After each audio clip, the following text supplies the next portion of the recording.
DM madam सादा कपड़ों में गांव में होली खेल रही थीं।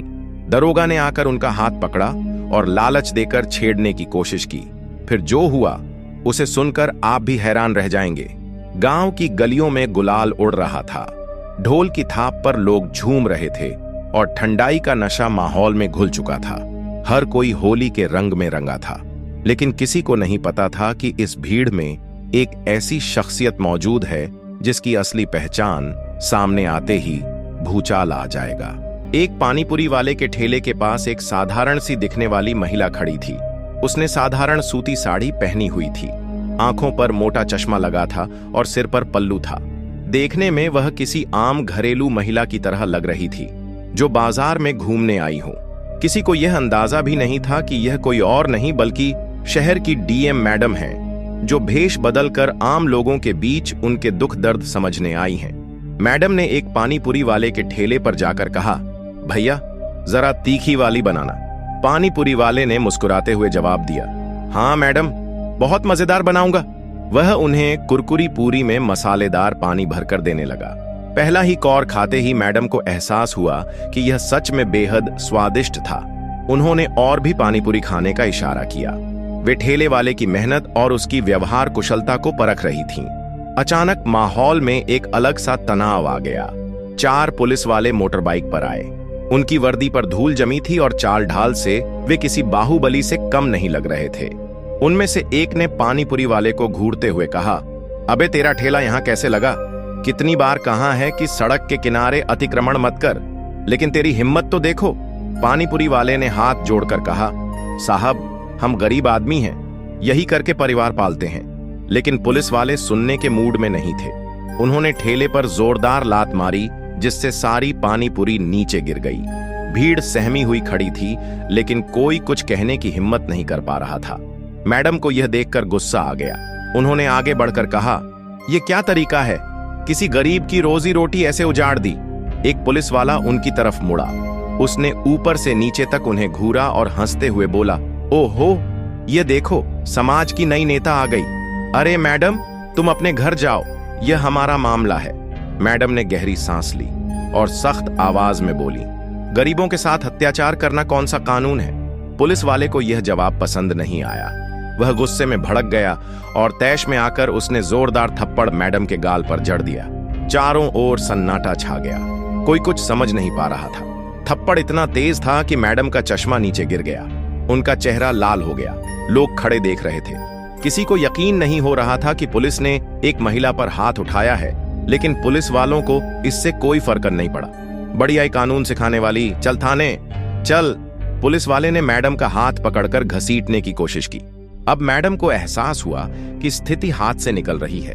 उन्होंने सोचा कि अब अपनी असली पहचान बता दें, लेकिन फिर कुछ सोचकर रुक गईं। अगर मैं अभी सच बता दूं तो ये लोग डरकर छुप जाएंगे, लेकिन मुझे देखना है कि आम जनता के साथ कैसा व्यवहार किया जाता है। मुझे इस नाटक को आगे बढ़ाना होगा। उन्होंने विरोध नहीं किया। पुलिस वालों ने उनके हाथ में हथकड़ी डाल दी और उन्हें घसीटते हुए जीप में बैठा लिया। रास्ते में वे लगातार गंदी गंदी बातें कर रहे थे। अबे, यह औरत बहुत तेज है, लगता है किसी बड़े घर की भागी हुई औरत है। हो सकता है किसी नेता के साथ भागकर आई हो और अब हमें भाषण देने लगी। चलो थाने में डालते हैं, मजा छकाएंगे। जैसे ही वे थाने पहुंची, उन्हें लॉकअप में बंद कर दिया गया। वहां कुछ और कैदी भी थे। उनमें से एक महिला ने पूछा, बहन तुझे क्यों पकड़ा? मैडम ने गहरी सांस लेते हुए जवाब दिया, गरीब की मदद करने की गलती कर दी। अब वे मन ही मन सोचने लगीं कि अगर वे तुरंत अपनी असली पहचान बता दें तो मामला तुरंत सुलझ जाएगा। लेकिन उन्हें यह देखना था कि पुलिस एक आम नागरिक के साथ क्या क्या कर सकती है। उन्होंने निश्चय किया कि जब तक बहुत जरूरी न हो तब तक वे अपनी पहचान नहीं बताएंगी। थोड़ी देर बाद एक इंस्पेक्टर आया। उसने डीएम मैडम को घूर कर देखा और हंसते हुए कहा, बड़ी आई समाज सुधारक, चल साइन कर। यह कबूल कर कि तूने सरकारी काम में बाधा पहुंचाई है, नहीं तो रात भर यहीं रहेगी। मैडम ने कहा, मैंने कोई गलती नहीं की तो साइन क्यों करूं? इंस्पेक्टर ने टेबल पर जोर से हाथ मारा। तेरी हिम्मत तो देखो। अबे सिपाही, इसे अंदर ले जा और समझा इसे अच्छे से। अब मामला गंभीर होता जा रहा था। क्या मैडम अब अपनी असली पहचान बताएंगी या फिर और अत्याचार सहेंगी? डीएम मैडम अब एक गंदे और बदबूदार लॉकअप में बैठी थीं। वहां की हालत बेहद खराब थी। गंदगी, पान की पीक, पेशाब की बदबू और कोनों में फैली गंदगी ने माहौल को असहनीय बना दिया था। उनके ठीक बगल में 2 और महिलाएं बैठी थीं, जिनकी आंखों में डर और बेबसी साफ झलक रही थी। एक औरत ने धीरे से पूछा, बहन, तू कौन है और पुलिस ने तुझे क्यों पकड़ा? मैडम ने हल्की मुस्कान के साथ जवाब दिया, मैंने एक गरीब ठेले वाले का साथ दिया, बस इतनी गलती कर दी। दूसरी औरत ने भर्राए हुए गले से कहा, हम गरीबों के लिए इस देश में कोई जगह नहीं। पुलिस वाले हमें इंसान नहीं समझते। देख लेना, अगर तेरे पास पैसे या कोई बड़ा आदमी नहीं है तो ये तुझे बहुत सताएंगे। डीएम मैडम को अब समझ में आ रहा था कि पुलिस वालों की मनमानी कितनी खतरनाक हो सकती है। उन्होंने अब भी अपनी पहचान छुपाने का फैसला किया था, क्योंकि वे देखना चाहती थीं कि आम जनता को पुलिस की बर्बरता का कितना शिकार होना पड़ता है। कुछ देर बाद वही इंस्पेक्टर जो उन्हें घसीट कर लाया था, अपने 2 सिपाहियों के साथ वहां आया। उसने मैडम को घूरते हुए कहा, अभी भी अकड़ बाकी है? चल, हाथ आगे कर और बयान पर साइन कर। मैडम ने शांत स्वर में कहा, मैंने कोई गलती नहीं की, मैं साइन नहीं करूंगी। इंस्पेक्टर का गुस्से से चेहरा लाल हो गया। फिर उसने पास खड़े सिपाही को इशारा किया। अचानक एक सिपाही ने आकर मैडम के बालों को जोर से पकड़कर खींचा, जिससे उनका सिर पीछे की ओर झुक गया। अब जबरदस्ती साइन करवाओ, इससे बहुत नेतागिरी झाड़ रही है, इंस्पेक्टर चिल्लाया। मैडम ने दर्द सहते हुए कहा, यह गलत है, यह अन्याय है। सिपाही ने ठहाका लगाया, बड़ी आई न्याय की देवी, यहां हमारा कानून चलता है, समझी? इसके बाद उन्होंने मैडम को पकड़कर जबरदस्ती उनकी उंगलियों से कागज पर निशाना लगाने की कोशिश की, लेकिन मैडम ने पूरी ताकत से अपना हाथ पीछे कर लिया और जोर से कहा, नहीं।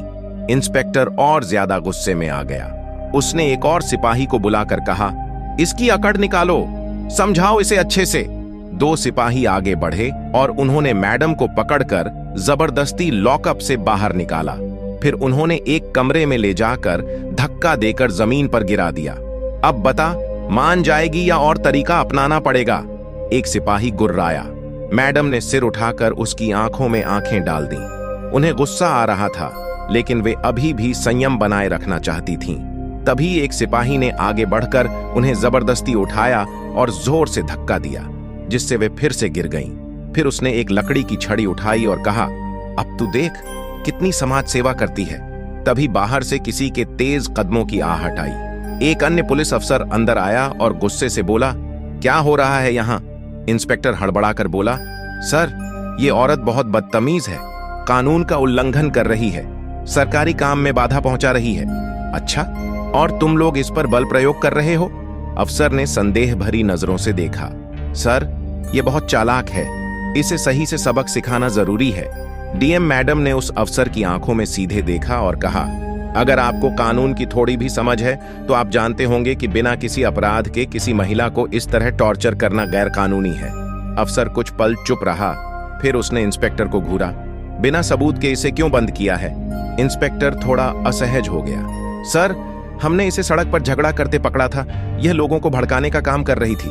अफसर ने गहरी सांस ली और डीएम मैडम की ओर देखा। ठीक है, इसे यहां मत रखो, इसे कुछ घंटे बाद छोड़ देना।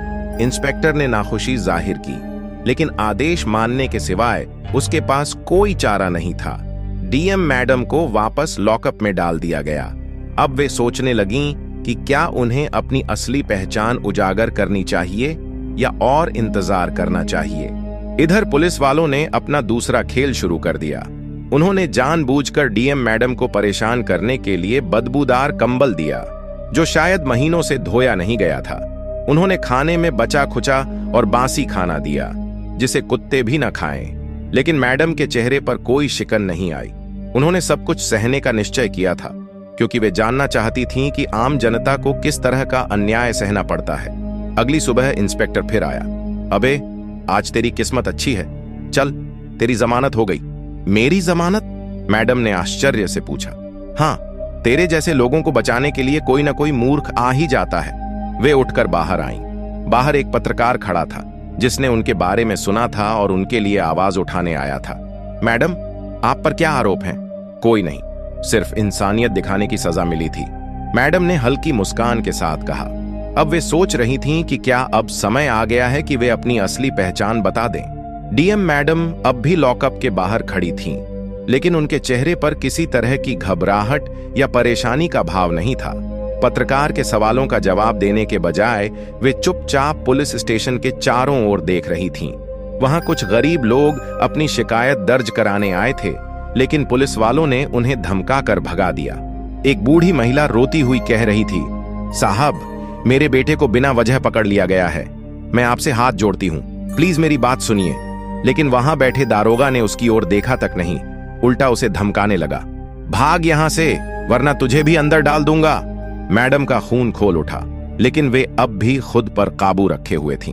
उन्हें अपनी पहचान बताने का सही वक्त चाहिए था। उन्होंने देखा कि एक पुलिस वाला उनकी तरफ बढ़ रहा था, जो शायद पत्रकार के सवालों से बचने के लिए उन्हें जल्दी से वहां से हटाना चाहता था। चल भाग यहां से, तुझे जमानत मिल गई, अब ज्यादा तमाशा मत कर, वह पुलिस वाला गुर्राया।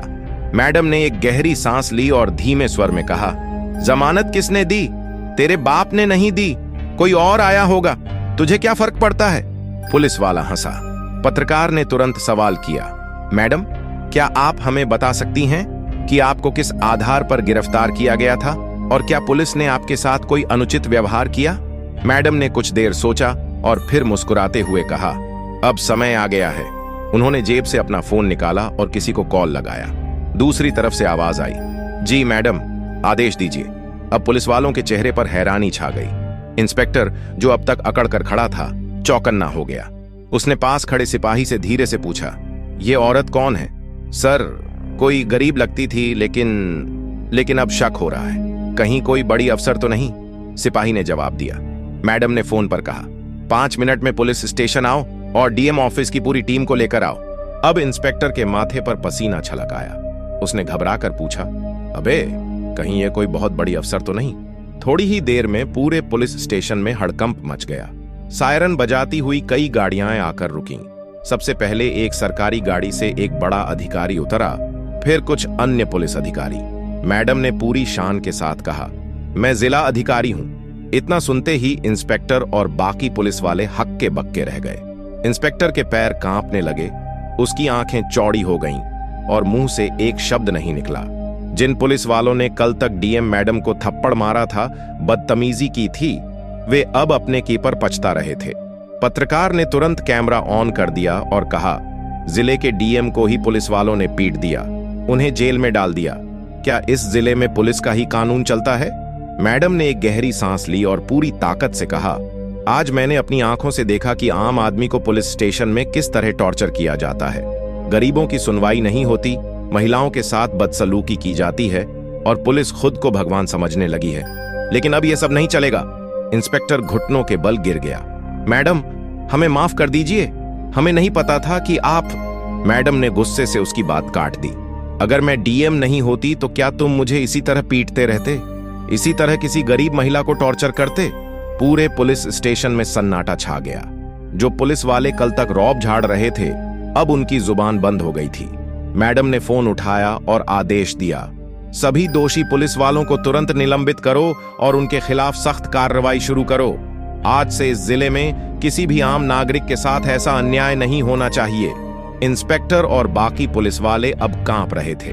वे जानते थे कि उनका करियर खत्म हो चुका है। पूरा पुलिस स्टेशन सन्नाटे में डूब चुका था।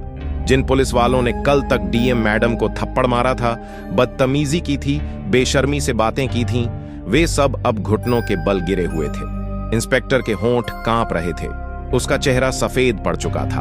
वह बार बार हाथ जोड़कर गिड़गिड़ा रहा था, मैडम, हमें माफ कर दीजिए, हमसे गलती हो गई, हमें नहीं पता था कि आप। लेकिन डीएम मैडम के चेहरे पर अब भी वही कठोरता थी, वही तेज जो एक ईमानदार अधिकारी के चेहरे पर होना चाहिए। उन्होंने ठंडे स्वर में कहा, अगर मैं डीएम नहीं होती तो क्या तुम मुझे ऐसे ही पीटते रहते, ऐसे ही गालियां देते?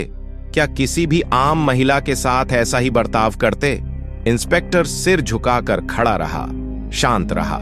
उसके पास कोई जवाब नहीं था, लेकिन उसके बगल में खड़े कुछ अन्य पुलिसकर्मियों के चेहरों पर अब भी घमंड झलक रहा था, जैसे उन्हें यकीन ही ना हो रहा हो कि वे इतनी बड़ी मुसीबत में फंस चुके हैं। मैडम ने चारों ओर नजर घुमाई। वहां कुछ पत्रकार लाइव रिपोर्टिंग कर रहे थे, कैमरे ऑन थे। पूरा मामला मीडिया में फैल चुका था। मैडम ने गहरी सांस ली और कहा, सुनो, जितने भी लोग यहाँ मौजूद हैं वे गवाह रहेंगे कि इस थाने में कैसा अत्याचार होता था। मैंने खुद देखा है कि एक बुजुर्ग महिला को यहाँ से भगा दिया गया, एक गरीब मजदूर की शिकायत तक नहीं सुनी गई और मुझे तो जेल में बंद करके मारा पीटा गया। यह कैसा न्याय है? इतना कहते ही पीछे से कई गरीब लोग आगे आ गए। वे सब रो रो कर कहने लगे, ये पुलिस वाले पैसे लेते हैं, झूठे केस में फंसाते हैं, हमारी बहू बेटियों को परेशान करते हैं। एक बूढ़ा आदमी चीख पड़ा, हम गरीबों के लिए न्याय नहीं है। अब डीएम मैडम की आंखों में क्रोध साफ झलक रहा था। उन्होंने तुरंत अपने बुलाए गए अधिकारियों को आदेश दिया, इन सभी पीड़ितों की शिकायतें दर्ज करो और यह सुनिश्चित करो कि आज से इस जिले में कोई भी व्यक्ति बेवजह परेशान न किया जाए। आज से इस जिले में पुलिस के नाम पर गुंडागर्दी नहीं चलेगी। फिर उन्होंने फोन उठाया और सीधे उच्च अधिकारियों को कॉल लगाया। हेलो सर, मैं इस जिले की डीएम बोल रही हूँ। मैंने खुद पुलिस के अत्याचार को झेला है। मैं खुद इस थाने में पीटी गई हूँ। मैं चाहती हूँ कि इस पूरे थाने की जांच हो और दोषी पुलिस वालों को तुरंत निलंबित किया जाए। अब तक इंस्पेक्टर की हालत इतनी खराब हो चुकी थी कि उसके हाथ पैर सुन्न पड़ चुके थे। उसने पास खड़े सिपाही से फुसफुसाकर कहा, जिस औरत को थप्पड़ मारे थे वह खुद जिले की डीएम निकली, लेकिन अब पछताने से कोई फायदा नहीं था। कुछ ही देर में जिले के सबसे बड़े अधिकारी वहां पहुंच चुके थे। वे डीएम मैडम के सामने झुककर बोले, मैडम, हमें इस घटना के लिए शर्मिंदा होना चाहिए। जो कुछ भी हुआ वह बहुत निंदनीय है। हम आपको विश्वास दिलाते हैं कि दोषी पुलिस वालों के खिलाफ सख्त कार्रवाई की जाएगी। मैडम ने गहरी सांस ली और कहा, मैं चाहती हूं कि इस थाने में हर जगह सीसीटीवी कैमरे लगाए जाए ताकि कोई भी व्यक्ति बेवजह प्रताड़ित ना हो। मैं खुद यहां आकर इसकी जांच करूंगी। फिर उन्होंने इंस्पेक्टर की ओर देखा और कहा, तुमने अपनी वर्दी की इज्जत को तार तार कर दिया। तुम्हारी नौकरी तो गई ही गई, अब जेल भी जाना पड़ेगा। इंस्पेक्टर की आंखों से आंसू छलक पड़े। वह मैडम के पैरों में गिर पड़ा। मैडम, माफ कर दीजिए, मेरी बीवी और बच्चे भूखे मर जाएंगे। मेरी माँ बीमार है, मैं बर्बाद हो जाऊंगा। लेकिन डीएम मैडम के चेहरे पर कोई दया नहीं थी। उन्होंने ठंडे स्वर में कहा, जब तुमने एक आम महिला को पीटा था तब क्या तुम्हें अपनी बीवी और बच्चों की याद आई थी? जब तुमने गरीबों से रिश्वत ली थी तब क्या तुम्हें अपनी माँ का ख्याल आया था? पूरे पुलिस स्टेशन में सन्नाटा छा गया। इंस्पेक्टर अब सिर झुकाए खड़ा था। उसकी आंखों से आंसू बह रहे थे, लेकिन अब कुछ नहीं हो सकता था। डीएम मैडम ने मीडिया की ओर देखा और कहा, आज मैं यह संदेश देना चाहती हूं कि कोई भी कानून से ऊपर नहीं है। अगर पुलिस वाले जनता के रक्षक बनेंगे तो वे सम्मान पाएंगे, लेकिन अगर वे अत्याचारी बनेंगे तो उनके लिए कोई जगह नहीं होगी। अब पूरे जिले में यह खबर फैल चुकी थी। सोशल मीडिया पर वीडियो वायरल हो चुका था। लोग डीएम मैडम की ईमानदारी और साहस की तारीफ कर रहे थे। वहीं दोषी पुलिस वालों को उनके अंजाम तक पहुंचाने की तैयारी हो चुकी थी। समय बीत चुका था, लेकिन पुलिस वालों की आंखों में डर और पछतावा अभी भी मौजूद था। डीएम मैडम का फैसला अब पूरे जिले में चर्चा का विषय बन चुका था। मीडिया के कैमरे लगातार उनके आसपास मंडरा रहे थे, लेकिन डीएम मैडम ने किसी भी प्रकार का समझौता नहीं किया। उन्होंने न केवल पुलिस वालों के खिलाफ सख्त कार्रवाई की, बल्कि उनके लिए एक उदाहरण पेश किया था। जिले में एक नई हवा चलने लगी थी। लोग अब पुलिस से डरने के बजाय उनकी जवाबदेही मानने लगे थे। अधिकारी अब गुनहगारों को बचाने के लिए नहीं, बल्कि उनके खिलाफ कार्रवाई करने के लिए मजबूर थे। डीएम मैडम ने सबको यह समझा दिया था कि अगर कोई शक्ति में है तो वह शक्ति का दुरुपयोग नहीं करेगा, बल्कि लोगों के भले के लिए उसका इस्तेमाल करेगा। इस घटना के बाद पुलिस विभाग में बदलाव की लहर आई। पुराने पुलिस वाले जो अपनी ताकत का गलत इस्तेमाल करते थे, उन्हें निलंबित कर दिया गया। उनकी जगह नए पुलिसकर्मी आए जो लोगों की मदद के लिए समर्पित थे। डीएम मैडम ने यह सुनिश्चित किया कि हर अधिकारी अपना कर्तव्य निभाए और जो भी गलत करेगा वह कभी भी बच नहीं पाएगा। कुछ दिनों बाद एक सुबह डीएम मैडम ने मीडिया के सामने आकर एक बयान दिया। मुझे यह देखकर खुशी हो रही है कि इस जिले में अब लोगों का भरोसा पुलिस पर बढ़ने लगा है, लेकिन यह हमें समझने का समय है कि हमें अपने पद का इस्तेमाल न केवल कानून और आदेश बनाए रखने के लिए, बल्कि लोगों के भले के लिए भी करना चाहिए। अब हमें और अधिक मेहनत करनी होगी ताकि हम अपनी सेवा को हर नागरिक तक पहुंचा सकें और उन्हें यह यकीन दिला सकें कि पुलिस हर वक्त उनके साथ है, उनकी बातों ने जिले में एक नई आशा की किरण जगा दी थी।